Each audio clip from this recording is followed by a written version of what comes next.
Hi all. Today in this class we are going to deal with psychoanalysis.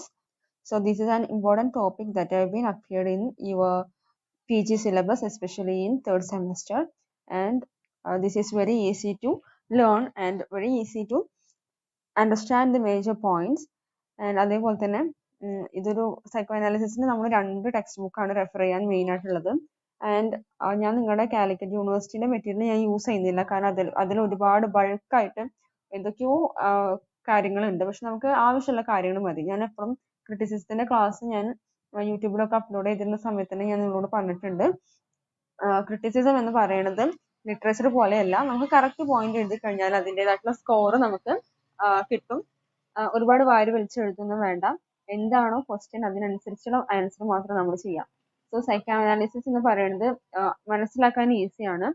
And you have to take down your note or your lecture note while you listening this class. Okay, then I have two referral works or referral books for psychoanalysis. One is Contemporary Literary and Cultural Theory written by Pramod K. Nayar. And പിന്നെ second book എന്ന് പറയുന്നത് നിങ്ങളുടെ ഡിഗ്രിക്ക് നിങ്ങൾ പഠിച്ചിട്ടുണ്ടായിരിക്കും, methodology of literature എന്ന് പറയുന്ന ഒരു text ഉണ്ട്. അതിലും ഷോർട്ട് ആയിട്ട് പറയുന്നുണ്ട്. ആൻഡ് പ്രമോദ് കെ നായരുടെ ബുക്കിൽ കുറച്ച് ടഫ് ലാംഗ്വേജ് ആണ്, ടഫ് അല്ല സ്റ്റാൻഡേർഡ് ലാംഗ്വേജ് ആണ്. നിങ്ങൾക്ക് കുറച്ചും കൂടി ഈസി ആയിട്ട് മനസ്സിലാക്കാൻ വേണ്ടിയിട്ട് നമുക്ക് എന്ത് ചെയ്യാം, ഈ നിങ്ങൾ ഡിഗ്രിക്ക് പഠിച്ച മെത്തഡോളജി ഓഫ് ലിറ്ററേച്ചർ എന്ന് പറയുന്ന ടെക്സ്റ്റ് നമുക്ക് യൂസ് ചെയ്യാം. ആൻഡ് ഞങ്ങളും പി ജിക്ക് പഠിച്ചിരുന്ന സമയത്ത് ഈ ഒരു ടെക്സ്റ്റ് ബുക്ക് വെച്ചിട്ട് തന്നെയാണ് പഠിച്ചിട്ടുണ്ടായിരുന്നത്. It is so easy to understand. And അതിൽ സൈക്കോ അനാലിസിസിന്റെ സ്റ്റാർട്ടിങ് മുതൽ കൊടുത്തിട്ടുണ്ട്. ഓക്കെ, അതിൽ ഇമ്പോർട്ടൻ്റ് ആയിട്ടുള്ള പോയിന്റ്സ് ഒക്കെ കൊടുത്തിട്ടുണ്ട്. ആൻഡ് ഇനി നിങ്ങൾക്ക് നോട്ട്സ് എഴുതണമെന്നുണ്ടെങ്കിൽ ഞാൻ പഠിച്ച ഭാഗങ്ങളൊക്കെ അണ്ടർലൈൻ ചെയ്ത് വെച്ചിട്ടുണ്ട്. അതൊക്കെ നിങ്ങൾക്ക് ഫോട്ടോ എടുത്തിട്ട് അയച്ചു തരാം. Okay, then let start our class. Psychoanalysis. Psychoanalytic criticism is a form of applied psychoanalysis, a science concerned with the interaction between conscious and unconscious process. And so, in this definition, this is a definition for psychoanalysis. Okay, psychoanalytical criticism is a form of applied psychoanalysis. So, psychoanalytical criticism എന്ന് പറയുന്നത് എന്താണ്? It is a kind of psychoanalysis and it is a science. Okay, ഇതൊരു science ആണ്. And it concerned with, and എന്തിനെ കുറിച്ചാണ് ഇത് പറയുന്നത്, എന്തിനെയാണ് ഇത് കൺസേൺ ചെയ്യുന്നത്? The interaction between conscious and unconscious mind. So in psycho analytical criticism, this is a or psychoanalytic criticism is a form of applied psychoanalysis, or this is a science, and this discusses something about, or this deals with the interaction between conscious and unconscious mind. Okay, then പിന്നെ എന്താണ്, with the loss of mental functioning. And mental ഫങ്ഷനിങ്ങിനെ കുറിച്ച് എന്ത് ചെയ്യുന്നുണ്ട്, ഈ ഒരു psycho analytical ക്രിറ്റിസിസത്തിൽ നമ്മൾ detail ആയിട്ട് പഠിക്കുന്നുണ്ട്. Then it is one of the many different forms of study that use psychoanalytical concepts, particularly those of Sigmund Freud and Jacques Lacan, to understand literature and culture since the beginning of 20th century. So it means we can find out many kind of or different kinds of psychoanalytical studies and also about psychoanalytical concepts. അപ്പോൾ നമുക്ക് ഒരുപാട് psycho analytical ആയിട്ടുള്ള സ്റ്റഡീസും അതുപോലെ psychological കോൺസെപ്റ്റ്സും ഒക്കെ നമുക്ക് ഒരുപാട് available ആണ്. ഒരുപാട് ഫൈൻഡിങ്സ് അതിനെക്കുറിച്ച് നമുക്ക് കിട്ടും. ബട്ട് ഇത്, അതായത് നമ്മൾ ലിറ്ററേച്ചറിൽ പഠിക്കുന്ന സൈക്കോ അനലിറ്റിക്കൽ ക്രിറ്റിസിസം എന്ന് പറയുന്നത് ആ കോൺസെപ്റ്റുകളിലൊക്കെ തന്നെ വെച്ച് നോക്കുമ്പോൾ, അല്ലെങ്കിൽ എല്ലാ സൈക്കോ അനലിറ്റിക്കൽ സ്റ്റഡിയിലും ഏറ്റവും ഇമ്പോർട്ടൻ്റ് ആയിട്ട് നിൽക്കുന്ന, ഏറ്റവും വൺ ഓഫ് ദി മോസ്റ്റ് എന്നാണ് പറയുന്നത്, അതിൽ ഏറ്റവും കൂടുതൽ ഇനീഷ്യേറ്റീവ് ആയിട്ട് നിൽക്കുന്ന ഒരു കാര്യമാണ് സൈക്കോ അനലിറ്റിക്കൽ ക്രിറ്റിസിസം എന്ന് പറയുന്നത്. And particularly those of Sigmund Freud and Jacques Lacan. അപ്പോൾ ജാക്കസ് ലക്കാന്റെയും സിഗ്മണ്ട് ഫ്രോയിഡിന്റെയും സൈക്കോ അനലിറ്റിക്കൽ സ്റ്റഡി എന്ന് പറയുന്നതാണ് ഏറ്റവും ഇമ്പോർട്ടൻ്റ് ആയിട്ടുള്ള, അല്ലെങ്കിൽ ഏറ്റവും കൂടുതൽ പോപ്പുലർ ആയിട്ടുള്ളത് ഈ ഒരു സിഗ്മണ്ട് ഫ്രോയിഡിന്റെയും ലക്കാന്റെയും psychoanalytical theories ആണ്. Through their psychoanalytical criticism, what they have done, അതായത് എന്താണ് അവർ ചെയ്തിട്ടുള്ളത്? They studied, or they tried to understand, or they tried to impart, or they tried to understand literature and culture since the beginning of 20th century. അപ്പോൾ 20th century മുതലുള്ള ലിറ്ററേച്ചറിനെ കുറിച്ചും കൾച്ചറിനെ കുറിച്ചുമാണ് എന്തിലൂടെ നമുക്ക് മനസ്സിലാക്കുന്നത്, psycho അനാലിസിസിലൂടെ നമുക്ക് മനസ്സിലാക്കി തരുന്നത്. ആൻഡ് സൈക്കോ അനാലിസിസ് എന്ന് പറയുന്നത് 20th സെഞ്ചുറിയിൽ വന്നിട്ടുള്ള ഒരു മേജർ തിയറിയാണ്. ആൻഡ് അതിലൂടെ നമ്മൾ എന്ത് ചെയ്യുന്നുണ്ട്, ലിറ്ററേച്ചറിനെ അനലൈസ് ചെയ്യുന്നുണ്ട്, ഒരുപാട് വർക്ക്സിനെ അനലൈസ് ചെയ്യുന്നുണ്ട്, അതിലുള്ള സൈക്കോളജിക്കൽ കോണ്ടൻസ് നമ്മൾ എന്ത് ചെയ്യുന്നുണ്ട്, ഫൈൻഡ് ഔട്ട് ചെയ്യുന്നുണ്ട്. So we can say that Sigmund Freud and Jacques Lacan were legends in psychoanalytical criticism. Okay, psychoanalytical criticism എന്ന് പറയുമ്പോൾ it is mostly related to literature. Okay, and so ഇത്രയും കാര്യങ്ങൾ നിങ്ങൾക്ക് എന്ത് ചെയ്യാം, ഇൻട്രൊഡക്ഷനിൽ എഴുതാം. ഓക്കെ, ലെക്ചർ നോട്ട് മസ്റ്റ് ആയിട്ട് ഇതിന്റെ കൂടെ എഴുതണം കേട്ടോ. ആൻഡ് ഇനി നമുക്ക് ഫസ്റ്റ് സിഗ്മണ്ട് ഫ്രോയിഡിൽ നിന്ന് തുടങ്ങാം. ഓക്കെ, സിഗ്മണ്ട് ഫ്രോയിഡ് എന്ന് പറയാം, ഫ്രോയിഡ് എന്ന് വിളിക്കുന്നവരുണ്ട്. സോ എങ്ങനെ നിങ്ങൾക്ക് പ്രൊനൗൺസ് ചെയ്യാം. And Sigmund Freud. Sigmund Freud is important to humanities as a psychologist and as a philosopher.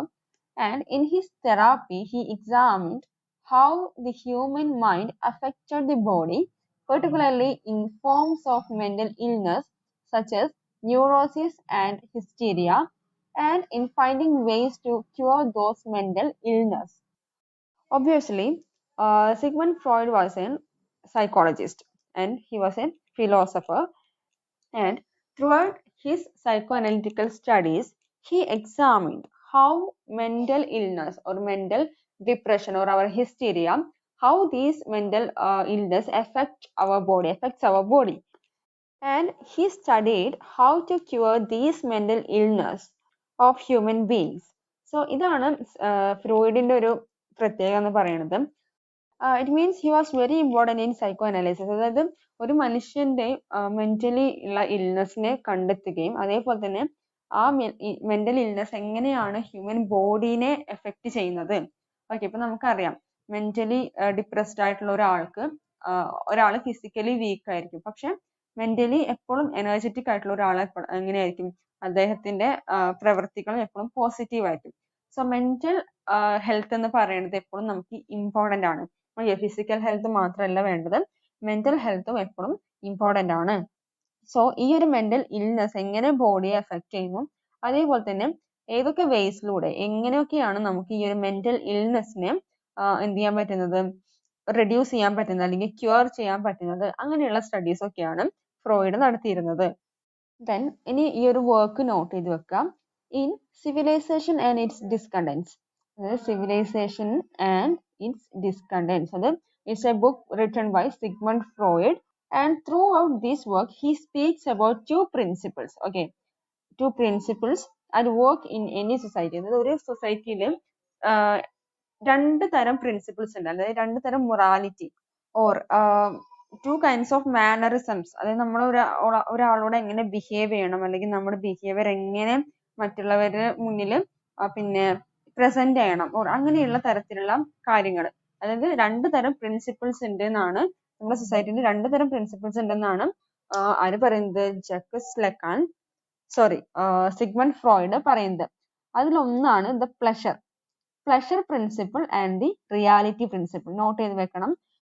Through his work, Civilization and its Discontents, Sigmund Freud speaks about two kinds of principles in a society. Okay, രണ്ട് തരത്തിലുള്ള principles ഉണ്ട്. Then one is pleasure principle and the second one is reality principle. Then what is pleasure principle? എന്താണ് pleasure principle എന്ന് പറയുന്നത്? It means the pleasure principle asks the individuals to do whatever feels good. Means അതായത് pleasure principle എന്ന് പറയുന്ന തിയറിയിൽ Sigmund Freud പറയുന്നത് എന്താണ്, നമ്മുടെ മെന്റാലിറ്റി. ഓക്കെ, നമ്മുടെ മെന്റാലിറ്റി പറയുന്നതാണ് do what ever feel good. Okay, what ever feels good, അത് നമുക്ക് എന്താണ് നല്ലത് എന്ന് തോന്നുന്നത്. ചില സിനിമയിലൊക്കെ നമ്മൾ അങ്ങനെയുള്ള ഡയലോഗ് കേട്ടിട്ടുണ്ടാവും, നിങ്ങൾക്ക് നല്ലത് എന്ന് തോന്നുന്നത് എന്താണോ അത് നിങ്ങൾ ചെയ്യാന്നുള്ളത്. ഓക്കെ, സോ അതാണ് ഇവിടെ പ്ലഷർ പ്രിൻസിപ്പിൾ എന്നുകൊണ്ട് ഉദ്ദേശിക്കുന്നത്. പ്ലഷർ എന്തിനാണ്, നമ്മുടെ മൈൻഡിന് കിട്ടുന്ന പ്ലഷറിനെയാണ് അവിടെ കൂടുതൽ, അല്ലെങ്കിൽ നമ്മുടെ മൈൻഡിന് കിട്ടുന്ന പ്ലഷറിനാണ് അവിടെ കൂടുതൽ ഇമ്പോർട്ടൻസ് കൊടുക്കുന്നത്. സോ നമ്മുടെ മൈൻഡിന് പ്ലഷർ കിട്ടണമെങ്കിൽ നമ്മൾ എന്ത് ചെയ്യണം, നമുക്ക് ഇഷ്ടമുള്ള കാര്യങ്ങൾ നമ്മൾ ചെയ്യണം. ഓക്കെ, അപ്പോൾ പ്ലഷർ പ്രിൻസിപ്പിൾ എന്നതുകൊണ്ട് ഉദ്ദേശിക്കുന്നത് എന്താണ്, do what ever feels good, അത് നമുക്ക് എന്താണ് നമുക്ക് നല്ലത് എന്ന് തോന്നുന്നത്. ഓക്കെ, നമ്മുടെ ഹാപ്പിനെസ്സിന് നമുക്ക് എന്തൊക്കെ ചെയ്യാൻ പറ്റുമോ അതൊക്കെ നമ്മൾ ചെയ്യാം. Okay, that is pleasure principle. Then second one is reality principle. Okay, reality principle എന്ന് പറയുമ്പോൾ the reality principle urges people to subordinate pleasure to more important things. അതായത് നമ്മുടെ പ്ലഷറിനെ വേറെ കുറച്ച് നമ്മുടെ ലൈഫിലുള്ള കുറച്ച് ഇമ്പോർട്ടൻ്റ് ആയിട്ടുള്ള കാര്യങ്ങൾക്ക് വേണ്ടിയിട്ട് നമ്മൾ എന്ത് ചെയ്യുക, സബോർഡിനേറ്റ് ചെയ്യുക. സബോർഡിനേറ്റ് ചെയ്യുക പറഞ്ഞാൽ സപ്രസ് ചെയ്യുക. അതായത് ഇപ്പോൾ ഫോർ എക്സാമ്പിൾ ഞാൻ പറഞ്ഞുതരാം. ഓക്കെ, എൻ്റെ കാര്യം പറയാം. അപ്പോൾ എനിക്ക് എന്ത് ചെയ്യാൻ താല്പര്യമില്ല, വിവാഹം കഴിക്കാൻ താല്പര്യമില്ല. ഓക്കെ, എനിക്ക് മാരേജിനോട് വലിയ ഇൻട്രസ്റ്റ് ഇല്ലാത്ത ആളാണ് ഞാൻ. അത് എൻ്റെ ഇഷ്ടമാണ്. അപ്പോൾ അത് ഞാൻ എൻ്റെ സന്തോഷത്തിന് വേണ്ടി ഞാൻ വിവാഹം കഴിക്കാതിരുന്നാൽ അത് എന്തായി, പ്ലഷർ പ്രിൻസിപ്പിൾ ആയി. അത് that is my happiness and that is my satisfaction. Okay, അപ്പോൾ അത് എൻ്റെ സാറ്റിസ്ഫാക്ഷൻ ആണ്. പക്ഷെ ചിലപ്പോൾ ഐ ഹാവ് ടു ബി മാരി. അത് ആർക്ക് വേണ്ടിയിട്ടാണ്? ഓക്കെ, അപ്പൊ നമ്മുടെ പ്ലഷറിനെ അവിടെ താഴ്ത്തിക്കൊണ്ട് ചില ആളുകളുടെ, അല്ലെങ്കിൽ നമുക്ക് നമ്മുടെ പാരൻസും അല്ലെങ്കിൽ നമ്മുടെ റിലേറ്റീവ്സും അതുപോലെ നമ്മൾ സ്നേഹിക്കുന്ന ആളുകളൊക്കെ നമുക്ക് ഇമ്പോർട്ടൻ്റ് ആണ് അല്ലേ. സോ അങ്ങനെയുള്ള ഇമ്പോർട്ടൻ്റ് ആയിട്ടുള്ള ആളുകൾക്ക് വേണ്ടി നമ്മളെ പ്ലഷറിനെ നമ്മൾ എന്ത് ചെയ്യും? ഓക്കെ, നമ്മൾ സബോർഡിനേറ്റ് ചെയ്യും. So that is reality principle. അവിടെ കുറച്ച് മോറൽ ആയിട്ടുള്ള കാര്യങ്ങൾ വരും, മൊറാലിറ്റീസ് ഒരുപാട് അവിടെ വരുന്നുണ്ട്. So that is reality principle. ഇവിടെ എന്തെങ്കിലും ഡൗട്ട്സ് ഉണ്ടെങ്കിൽ ചോദിക്കാം കേട്ടോ. ഡൗട്ട്സ് ഉണ്ടെങ്കിൽ അപ്പം തന്നെ മെസ്സേജ് ചെയ്യാം. ഇനി ഇവിടെ വേറൊരു ടേം വരുന്നുണ്ട്, സബ്ലിമേഷൻ എന്ന് പറയുന്ന ടേം വരുന്നുണ്ട്. Sublimation and sublimation is the process where one subordinates the pleasure principle to the reality principle. അതായത് റിയാലിറ്റി പ്രിൻസിപ്പിളിനെ നടപ്പിലാക്കാൻ വേണ്ടിയിട്ട് നമ്മൾ എന്ത് ചെയ്യുക, നമ്മുടെ പ്ലഷർ പ്രിൻസിപ്പിളിനെ സബോർഡിനേറ്റ് ചെയ്യുക, സപ്രസ് ചെയ്യുക. ആ ഒരു പ്രോസസ്സിനെയാണ് നമ്മൾ എന്തെന്ന് പറയുന്നത്, സബ്ലിമേഷൻ എന്ന് പറയുന്നത്. Then next ഒരു എക്സാമ്പിൾ ആയിട്ട്, in other words, desires which are not fulfilled are converted into something sublime like the abandonment of sex in the name of intense spiritual or religious experiences. So this is a popular example for sublimation. അതായത് sublimation ഒരു example പറയുന്നത് എന്താണെന്ന് വെച്ചാൽ, sex എന്ന് പറയുന്ന കാര്യം, അത് കേൾക്കുമ്പോൾ തന്നെ എല്ലാവർക്കും ഒരു തെറ്റായിട്ടുള്ള ഒരു കാര്യമായിട്ട് നിങ്ങൾ പലരും ചിന്തിക്കുന്നുണ്ടാവും. കാരണം എന്താണ്, നമ്മുടെ സൊസൈറ്റി നമ്മളെ അങ്ങനെ കണ്ടീഷൻഡ് ആക്കി വെച്ചിട്ടുണ്ട് അല്ലേ. അത് തെറ്റാണ്, അത് ചെയ്യാൻ പാടില്ല, മാരേജിന് മുന്നേ അത് പാടില്ല, ഇങ്ങനെ പാടില്ല, അങ്ങനെ ഒരുപാട് ഒരുപാട് ഒരുപാട് എന്താ പറയാ, സോഷ്യൽ കണ്ടീഷനിങ്ങിന് വിധേയമായിട്ടുള്ള ആളുകളാണ്, അല്ലെങ്കിൽ കണ്ടീഷനിങ്ങിന് വിധേയമായിട്ടുള്ള ഒരു കാര്യമാണ് സെക്സ് എന്ന് പറയുന്നത്. ആൻഡ് റിലീജിയസ്ലി, അതായത് ഒരുപാട് റിലീജിയസ് ആയിട്ടുള്ള ആളുകൾ എന്ത് ചെയ്യും, അതിനെ ഭയങ്കര തെറ്റായിട്ട് കാണുന്നവരുണ്ട് അല്ലേ. It is right committing sex only after marriage. Okay, മാരേജിന് ശേഷമാണ് എങ്കിൽ ഇറ്റ്സ് വെരി ഗുഡ്, അല്ലെങ്കിൽ അത് അങ്ങനെ ചെയ്യുന്നവരാണ് നല്ലത് എന്ന് പറയുന്നവരുണ്ട്. ഓക്കെ, അപ്പോൾ റിലീജിയന്റെ പേരിൽ ഈ ഒരു സെക്സ് എന്ന് പറയുന്നത് എപ്പോഴും പ്ലഷർ പ്രിൻസിപ്പിൾ വരുന്ന കാര്യമാണ്. ഓക്കെ, അതിനെ റിലീജിയന്റെ പേരിൽ അബാൻഡൻ ചെയ്യുന്ന ഒരുപാട് കാര്യങ്ങൾ നമ്മൾ ഈ സൊസൈറ്റിയിൽ കാണുന്നുണ്ട്. ഫോർ എക്സാമ്പിൾ, ഇപ്പം കന്യാസ്ത്രീകളെ റേപ്പ് ചെയ്തിട്ടുള്ള കേസുകൾ നമ്മൾ കണ്ടിട്ടുണ്ട്. സോ അത് അപ്പോൾ ഒരേ റിലീജിയനെ ഞാൻ ബ്ലെയിം ചെയ്യുന്നതല്ല. ഇപ്പോൾ ഈ അടുത്ത് വന്നിട്ടുള്ള ന്യൂസ് ഞാൻ ജസ്റ്റ് ഒന്ന് എക്സാമ്പിൾ ആയിട്ട് പറഞ്ഞു എന്നേ ഉള്ളൂ. It's not about I am not trying to harass any religious believers. Okay, so അവിടെ എന്താണ്, സെക്സ് എന്ന് പറയുന്നത് ഹ്യൂമൻ നേച്ചർ ആണ്. ആൻഡ് അതൊരു നാച്ചുറൽ ലോ ആണ്, പ്രകൃതി നിയമത്തിന് വിധേയമായിട്ടുള്ള ഒരു കാര്യമാണ് ഈ ഒരു സെക്സ് എന്ന് പറയുന്നത്. പക്ഷേ അതിന് റിലീജിയന്റെ പേരിൽ, ഓക്കെ, റിലീജിയസ് ആയിട്ടുള്ള ബിലീഫ്സിന്റെ പേരിൽ ആളുകളെ അതിൽ നിന്നും ഇന്ററപ്റ്റ് ചെയ്യുന്ന ഒരു പ്രവണത നമുക്ക് കാണാൻ പറ്റും. സോ അങ്ങനെയുള്ള പ്രവണതകളെയാണ് നമ്മൾ, അല്ലെങ്കിൽ ആ ഒരു പ്രോസസ്സിനെയാണ് നമ്മൾ സബ്ലിമേഷൻ എന്ന് പറയുന്നത്. മനസ്സിലായി എന്ന് വിചാരിക്കുന്നു. സോ ഇങ്ങനെ നമ്മുടെ പേഴ്സണൽ ഡിസയേഴ്സിനെ, അല്ലെങ്കിൽ നമുക്ക് പ്ലഷർ തരുന്ന ഡിസയേഴ്സിനെ സപ്രസ് ചെയ്യുന്നതിനെ നമ്മൾ എന്തെന്ന് പറയുന്നു, സബ്ലിമേഷൻ എന്ന് പറയുന്നു. But Freud says that without the sublimation of our sexual desires into more productive realms, there would be no civilization. Okay, അപ്പം ഇങ്ങനെ ഒരു സബ്ലിമേഷൻ എന്ന് പറയുന്ന പ്രോസസ് ഇല്ലായിരുന്നുവെങ്കിൽ ഇവിടെ എന്തില്ല, സിവിലൈസേഷൻ സാധ്യമാവില്ലായിരുന്നു എന്നാണ് പറയുന്നത്. സിവിലൈസേഷൻ എന്ന് ഉദ്ദേശിക്കുന്നത് സാംസ്കാരികമായിട്ടുള്ള ഉയർച്ച ആയിരിക്കാം ഇവിടെ ഉദ്ദേശിക്കുന്നത്. സോ ഈ ഒരു മെറ്റീരിയലിസ്റ്റിക് വേൾഡിൽ നമുക്ക് എന്ത് വേണം, എല്ലാത്തിൻ്റെ മേലൊരു കൺട്രോൾ വേണം. അത് എന്തുമായിക്കോട്ടെ, അപ്പം പേഴ്സണൽ ആയിട്ടുള്ള ഇഷ്ടങ്ങളായിക്കോട്ടെ, അല്ലെങ്കിൽ ഇപ്പൊ ഞാൻ പറഞ്ഞ പോലെ സെക്ഷൽ പ്ലഷർ ആയിക്കോട്ടെ, എല്ലാത്തിനും നമുക്കൊരു കൺട്രോൾ, ഒരു ലിമിറ്റേഷൻസ് വേണം. ആ ലിമിറ്റേഷൻസ് ഇല്ല എങ്കിൽ നമ്മുടെ റെലംത്തിൽ അല്ലെങ്കിൽ നമ്മുടെ ഈ ഒരു കൺട്രിയിൽ അല്ലെങ്കിൽ നമ്മുടെ ഈ ഒരു സാമ്രാജ്യത്തിൽ എന്തുണ്ടാവില്ല, ഒരു സിവിലൈസേഷൻ ഉണ്ടാവില്ല. പക്ഷേ അവിടെ ഫ്രോയിഡ് എന്താ പറയുന്നത്, സബ്ലിമേഷൻ ഇമ്പോർട്ടന്റ് ആണ് എന്നുള്ള രീതിയിലാണ് പറയുന്നത്. Though sublimation is important, the desire for pleasure exists in psyche. അതായത് നമ്മൾ എത്ര നമ്മളെ ഡിസയേഴ്സിനെ, നമ്മുടെ ഇഷ്ടങ്ങളെ, അതായത് ഡിസയേഴ്സ് ആയിക്കോട്ടെ, ഇപ്പം നമുക്ക് ഒരുപാട് ഒരു ഗേൾ എന്ന നിലയിൽ നമുക്കിപ്പോ രാത്രി ഫ്രീ ആയിട്ട് യാത്ര ചെയ്യണമെന്ന് നമ്മൾ ആഗ്രഹിക്കുകയാണ്. It is not possible in India. Okay, ഇങ്ങനെയുള്ള ഒരു രാജ്യത്ത് നമുക്ക് എന്തല്ല, അതൊരു ഒരിക്കലും പോസിബിൾ ആയിട്ടുള്ള കാര്യമല്ല. കാരണം അതിന് ഒരുപാട് ഫാക്ടേഴ്സ് ഉണ്ട്. നമ്മുടെ സെക്യൂരിറ്റി പ്രോബ്ലം ഉണ്ട്. അതായത് നമ്മൾ ഒരിക്കലും സേഫ് ആവില്ല യാത്ര പോകുമ്പോൾ. ഈവൻ ചില സമയത്ത് ബോയ്സ് തന്നെ രാത്രി യാത്ര ചെയ്യുമ്പോൾ അവർക്ക് തന്നെ ഒരുപാട് പിന്നെ നെഗറ്റീവ് ആയിട്ടുള്ള കാര്യങ്ങൾ സംഭവിക്കുന്നുണ്ട്. സോ ഇങ്ങനെയുള്ള നടക്കാത്ത കുറെ ഡിസയേഴ്സ് ഉണ്ട്. ഓക്കെ, അതൊക്കെ നമ്മൾ എന്ത് ചെയ്യുന്നുണ്ട്, നമ്മളുടെ സൈക്കി, നമ്മുടെ മൈൻഡിലേക്ക് ഇത് എക്സിസ്റ്റ് ചെയ്യുന്നുണ്ട്. സോ അപ്പൊ നമുക്കറിയാം, ഇപ്പൊ ജസ്റ്റ് നിങ്ങളൊന്ന് ചിന്തിക്കാം, നിങ്ങളുടെ അൺകോൺഷ്യസ് മൈൻഡിൽ നിങ്ങൾ എന്തൊക്കെ ആഗ്രഹങ്ങൾ അടക്കി വെച്ചിട്ടുണ്ട് എന്നുള്ളത് ജസ്റ്റ് ഒന്ന് ചിന്തിച്ചു നോക്കാം. ഓക്കെ, നമുക്ക് പറയാനുള്ളത് the linchpin of Freudian psychoanalysis is the idea of unconscious, which is inaccessible to the individual or conscious psyche of individual. അതായത് ലിഞ്ച്പിൻ എന്ന് പറഞ്ഞു കഴിഞ്ഞാൽ ദ കീ ഐഡിയ, അതായത് ഒരു വസ്തുവിന്റെ, ഒരു സൈക്കിളിന്റെ ഒരു കേന്ദ്ര ബിന്ദു എന്നൊക്കെ വേണമെങ്കിൽ നമുക്ക് ലിഞ്ച് പിന്നിനെ പറയാം. ഓക്കെ, ലിഞ്ച് പിൻ എന്ന് പറയുന്ന വേർഡ് കൊണ്ട് ഉദ്ദേശിക്കുന്നത് അതാണ്. ആൻഡ് ഫ്രോയിഡിയൻ സൈക്കോ അനാലിസിസിലെ ലിഞ്ച് പിൻ, അതായത് കേന്ദ്ര ബിന്ദു എന്ന് പറയുന്നത് ദി ഐഡിയ ഓഫ് അൺകോൺഷ്യസ്. അതായത് അൺകോൺഷ്യസ് എന്ന് പറയുന്നത് ഐഡിയ എന്തുണ്ട്, നമുക്ക് ഉണ്ടല്ലേ, അൺകോൺഷ്യസ് എന്ന് പറയുന്ന ഒരു കാര്യം നമ്മുടെ മെന്റാലിറ്റിയിൽ ഉണ്ട് എന്ന് സൈക്കോളജിസ്റ്റുകൾ പറയുന്നു. And which is inaccessible to the individual. അതായത് നമുക്ക് ഒരിക്കലും ആക്സസ് ചെയ്യാൻ പറ്റാത്ത, നമുക്ക് ഒരിക്കലും എത്തിപ്പെടാൻ പറ്റാത്ത ഒരു വ്യക്തിക്ക് ഒരിക്കലും അദ്ദേഹത്തിന്റെ അൺകോൺഷ്യസ് മൈൻഡിലേക്ക് ചെല്ലാൻ കഴിയില്ല. സോ ദാറ്റ് ഈസ് അൺകോൺഷ്യസ് ആണ്, ഉപബോധ മനസ്സാണ് അത്.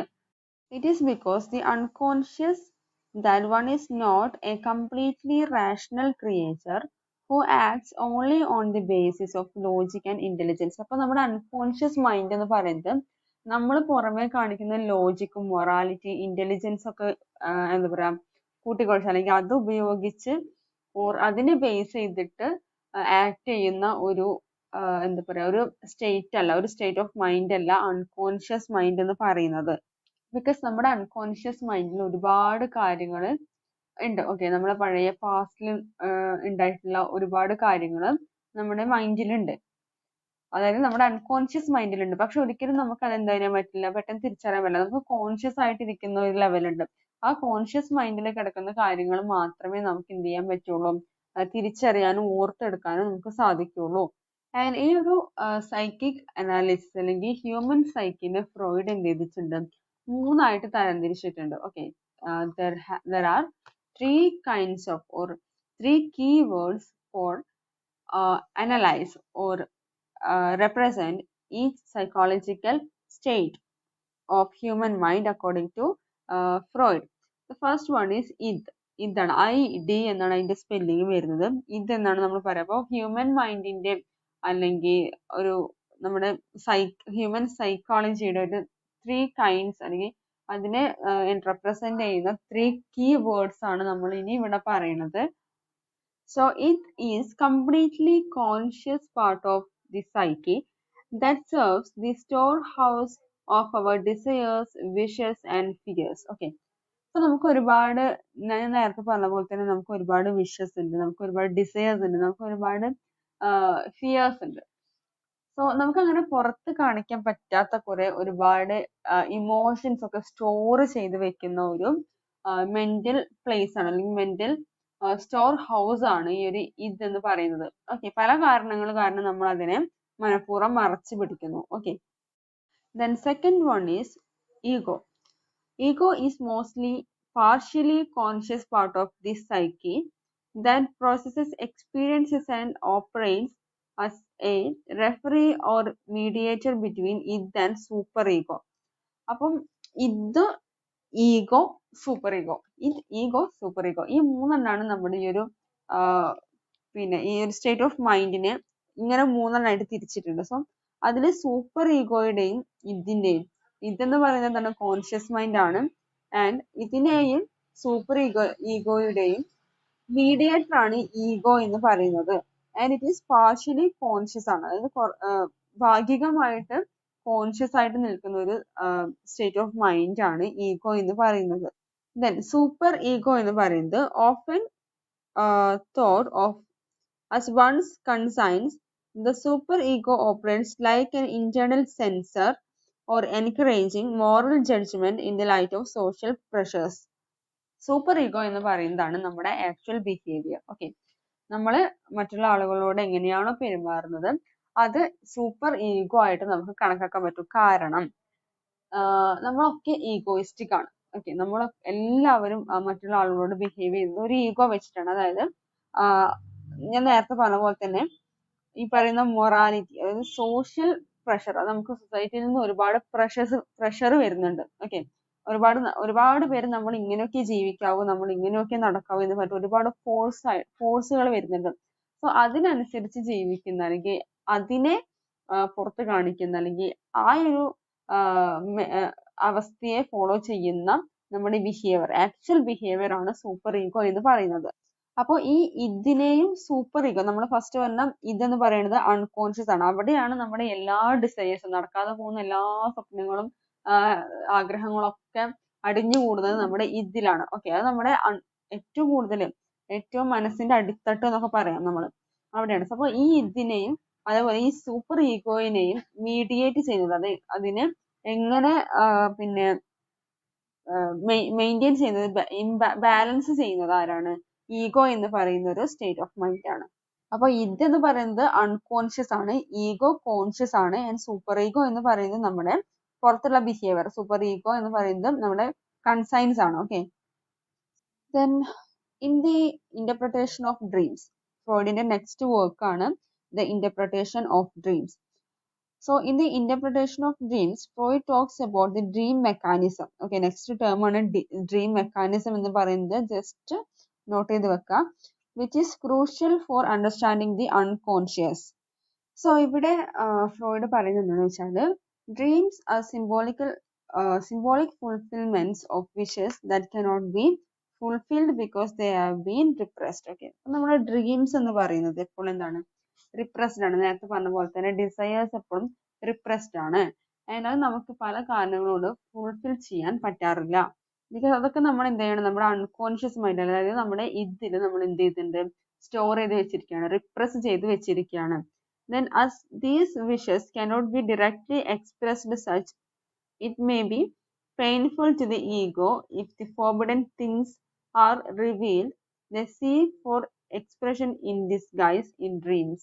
അപ്പൊ നമ്മൾ ഈ ഒരു റിപ്രസ്ഡ് ആയിട്ടുള്ള, റിപ്രസ് ചെയ്യാന്ന് പറഞ്ഞാൽ എന്താണ്, അടിച്ചമർത്തപ്പെട്ട എന്നുള്ളതല്ല, നമ്മൾ കംപ്രസ് ചെയ്യാന്നൊക്കെ പറയില്ലേ. ഓക്കെ, അടക്കി വെക്കുക എന്നൊക്കെ പറയില്ലേ. സോ അത്തരം ഡിസയേഴ്സിനെ നമുക്ക് ഫുൾഫിൽ ചെയ്യാൻ പറ്റില്ല. അത് ഫുൾഫിൽ ചെയ്ത് കഴിഞ്ഞാൽ നമ്മുടെ ഈഗോ, അതായത് നമ്മുടെ ഈഗോ എന്താവും, വല്ലാതെ ഹേർട്ടും. അപ്പൊ ഈഗോ എന്ന് പറയുന്നത് എന്താ, നമ്മുടെ കോൺഷ്യസ് മൈൻഡിനെയാണ്. അപ്പൊ നമ്മുടെ കോൺഷ്യസ് മൈൻഡിൽ നമ്മൾ എപ്പോഴും നമ്മുടെ ഈ ചുറ്റുമുള്ള സൊസൈറ്റീനെ പറ്റി, ഫാമിലിനെ പറ്റി, അങ്ങനെയുള്ള കാര്യങ്ങളൊക്കെ നമ്മൾ ചിന്തിക്കും. സോ നമുക്ക് നമ്മുടെ ആഗ്രഹങ്ങൾ എന്ത് ചെയ്യാൻ പറ്റില്ല, ഫുൾഫിൽ ചെയ്യാൻ പറ്റില്ല. സോ ഇങ്ങനെ ഫുൾഫിൽ ചെയ്യാൻ പറ്റാത്ത ഈ ഡ്രീംസ് എന്ത് ചെയ്യും, അല്ലെങ്കിൽ നമ്മുടെ ഡിസയേഴ്സ് എന്ത് ചെയ്യും, അത് ഡ്രീംസ് ആയിട്ട് നമ്മൾ ഉറക്കത്തിൽ എന്താ, സ്വപ്നങ്ങളായിട്ട് കാണുന്നു എന്നാണ് ഫ്രോയിഡിന്റെ ഒരു ഇന്റർപ്രിട്ടേഷൻ. അപ്പൊ നമ്മുടെ ഇതിൽ, അതായത് അൺകോൺഷ്യസ് മൈൻഡ് നമ്മൾ റിപ്രസ് ചെയ്ത് വെച്ചിട്ടുള്ള ഒരുപാട് കാര്യങ്ങള് പുറത്തേക്ക് റിവീൽ ആയി കഴിഞ്ഞാൽ അത് നമ്മുടെ കോൺഷ്യസ് മൈൻഡിനെ അത് ബാധിക്കും. ഓക്കെ, നമ്മുടെ കോൺഷ്യസ് ആയിട്ട് ഇരിക്കുന്ന ഒരാൾക്ക് പല ബുദ്ധിമുട്ടുകളും അത് ഉണ്ടാക്കും. ഓക്കെ, സോ അതിനെ എന്ത് ചെയ്യുന്നുണ്ട്, ഡ്രീം മെക്കാനിസത്തിലൂടെ, അതായത് ആ നടക്കാത്ത കാര്യങ്ങൾ സ്വപ്നത്തിലൂടെ സാക്ഷാത്കരിക്കാൻ സാധിക്കാറുണ്ട് ഹ്യൂമൻ മൈൻഡിന്. സോ അങ്ങനെ ഞാനൊക്കെ ഒരുപാട് സ്വപ്നങ്ങൾ ഞാൻ കണ്ടിട്ടുണ്ട്. നടക്കാത്ത ഒരുപാട് കാര്യങ്ങൾ, പക്ഷെ ഞാൻ ആഗ്രഹിച്ചിട്ടുള്ള നടക്കാത്ത കുറെ കാര്യങ്ങൾ അങ്ങനെ സ്വപ്നങ്ങളായിട്ട് പുറത്തു വന്നിട്ടുണ്ട്. സോ അങ്ങനെ വെച്ച് നോക്കുമ്പോൾ ഒരു തരത്തിൽ ഫ്രോയിഡിന്റെ ഈ ഒരു അനാലിസിസ് കറക്റ്റ് ആണ്. ഓക്കെ, ഇനി നെക്സ്റ്റ് വരുന്നത് dreams draw on two main mechanisms to disguise forbidden wishes.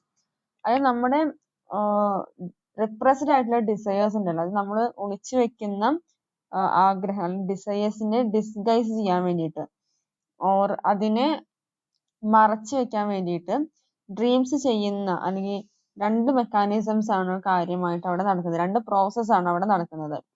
അതിലൊന്നാണ് കണ്ടൻസേഷൻ, രണ്ടാമത് ഡിസ്പ്ലേസ്മെന്റും. ഓക്കെ, സോ ഈ കണ്ടൻസേഷനും ഡിസ്പ്ലേസ്മെന്റും എന്താണ് എന്നുള്ളത് വരെ നിങ്ങൾ ലെക്ചർ നോട്ട് എഴുതി വെക്കുക. നെക്സ്റ്റ് ഉള്ളത് നമുക്ക് നെക്സ്റ്റ് ഓഡിയോയിൽ പറഞ്ഞുതരാം. ഓക്കെ, നെക്സ്റ്റ് ക്ലാസ്സിൽ നമുക്ക് ഡിസ്കസ് ചെയ്യാം.